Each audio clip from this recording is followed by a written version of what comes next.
The following video will explain the correct process for completion of the Purpose T assessment tool, relevant to adults, paediatrics and maternity. This tool can be completed by a registrant and assistant practitioner only. Please ensure the correct patient details are entered in the top left-hand corner. This can be either handwritten or preferably a patient addressograph sticker can be used. Step 1. Screening. Firstly, complete the mobility status box. If the patient is independently mobile, the blue box is ticked. Then move on to skin status.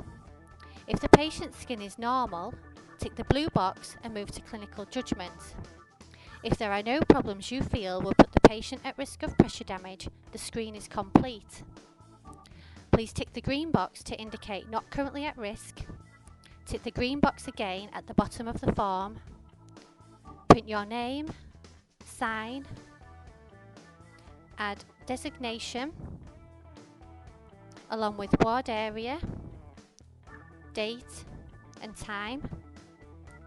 There is no need to commence a skin pathway at this point, but reassessment of the patient is required in 1 week or Purpose T Wednesday, whichever is sooner, or if the patient's condition alters in the following categories: mobility status, skin status, or clinical judgment. Moving back to step 1 and mobility status. If any of the yellow boxes are ticked, the screening section is complete. You then need to move on to step 2, full assessment.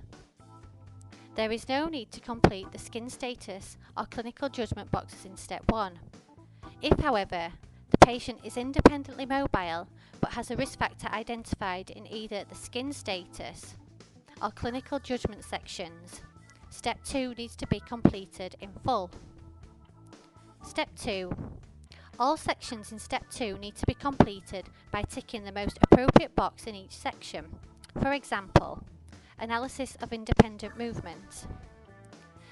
If your patient is able to independently make position changes, such as standing, transferring from bed to chair, and does this at least hourly, the yellow box should be ticked. If, however, they only shuffle 2 to 4 hourly, the orange box should be ticked. You can then move on to the following sections and complete as appropriate. Sensory perception and response. Moisture due to perspiration, urine, feces or extradate. Diabetes. Perfusion. Nutrition. And medical devices. Please note these sections will have slightly different indicators depending on which speciality you work in. Once these boxes have all been completed, the current detailed skin assessment must be completed. Please use the key identified on the chart to aid classification of the patient's skin as follows: Category 1, Category 2, Category 3, Category 4,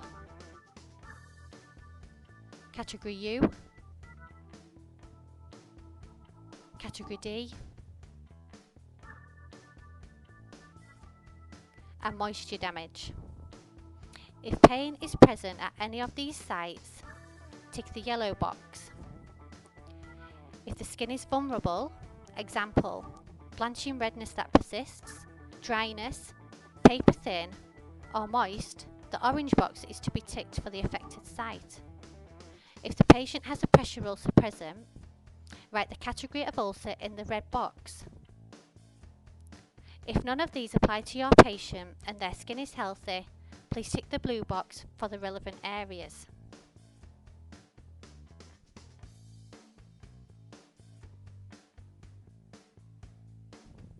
Once step 2 is completed, move to step 3, assessment decision.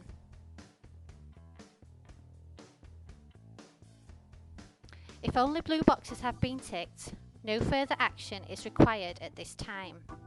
And to reassess the patient in 1 week, on Purpose T Wednesday, are again if the patient's condition changes in the following categories: mobility status, skin status, or clinical judgment.